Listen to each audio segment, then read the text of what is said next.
যারা ছাত্র জনতার উপরে গুলি করেছে, যে আইন শৃঙ্খলা বাহিনী, তারা এখনো বহাল তলবেতে আছে। যারা 14 সালে নির্বাচন করেছেন, 18 সালে নির্বাচন করেছেন ভোটারবিহীন, 14 সালে বিনা প্রতিদ্বন্দ্বিতায় একটি সরকার গঠন হয়েছে, একটা পার্লামেন্ট গঠন হয়েছে। যারা করেছেন, যে নির্বাচন কমিশন এবং প্রশাসক হিসাবে যারা বিভিন্ন ডিসি ছিলেন, তারা কিন্তু স্ব পদে আছে।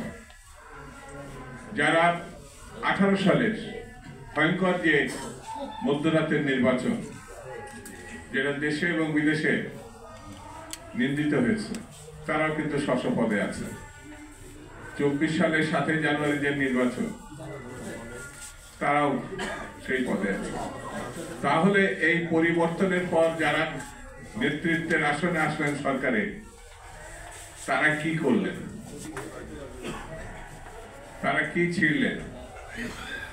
আমি ছোট্ট একটা গল্প বলি।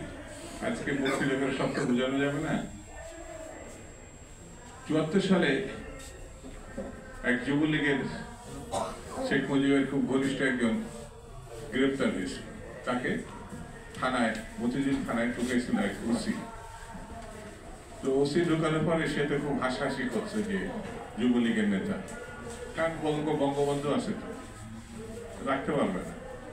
তো ওসিকে খুব বিনয়ের সঙ্গে বললো, ভাই আপনার বুকের যদি একটা লোম ছিঁড়ে আমার একটু দেন, তাহলে বড় উপকার হয়। বললো কেন? পরে আমি বলবো। লোমটা সে ছিঁড়ে তাকে দিল, সে পকেটের মধ্যে, খামের মধ্যে পকেটে রেখে দেওয়ার কিছুক্ষণ পর 32 নম্বর ধানমন্ডি থেকে যথেষ্ট টেলিফোন আসলো, যুবলীগের নেতা বলে কথা, ছাড়, তুই ধরছিস কেন? যথেষ্ট ছেড়ে দেওয়া হলো, খুলে। তো তখন ওই আসামি যুবলীগের নেতা যাওয়ার সময় হঠাৎ করে ওসি বলল যে, তখন একটা লোম ছিঁড়ে রাখলেন, বললেন না তো কিছু।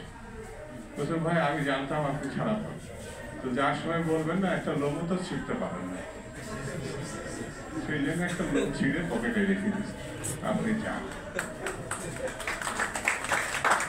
এই সরকারের অবস্থা আছে, একটা লোমও ছিঁড়তে পারে না,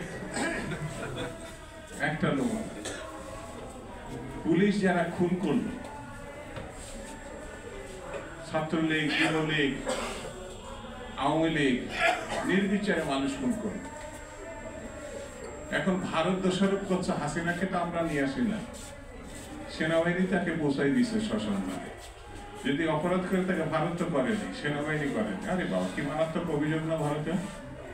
কার সঙ্গে কথা বলে আমার মাথা মাঝে মাঝে আওলা জাওলা হয়েছে। আমি ভোট করতে পারলাম না, তাহলে কি ছিঁড়ছেন আপনারা ক্ষমতায় বসে?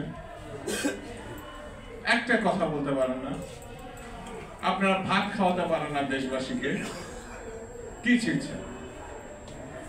আইন শৃঙ্খলা পরিস্থিতি যে কোনো সময় থেকে খারাপ, কি করছেন আপনারা?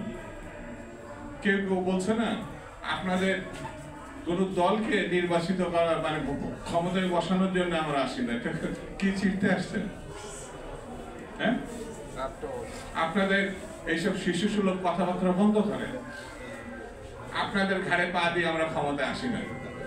আপনাদের জন্মেরও অনেক আগে বিএনপি 3-4 বার ক্ষমতায় আসছে, আপনাদের জন্মের আগে। আপনারা যখন শিশু, 15 বছর বয়স, তখন আন্দোলন শুরু করেছিলাম আমরা, ছাত্র আন্দোলন। আগে কথা বাদ দেন, আপনাদের বয়স 25 না? 25 আর 15, সরি 15 আর 10, 25। শিশু যখন ছিলেন, আমার আন্দোলন শুরু করেছিলাম, গণতান্ত্রিক আন্দোলন।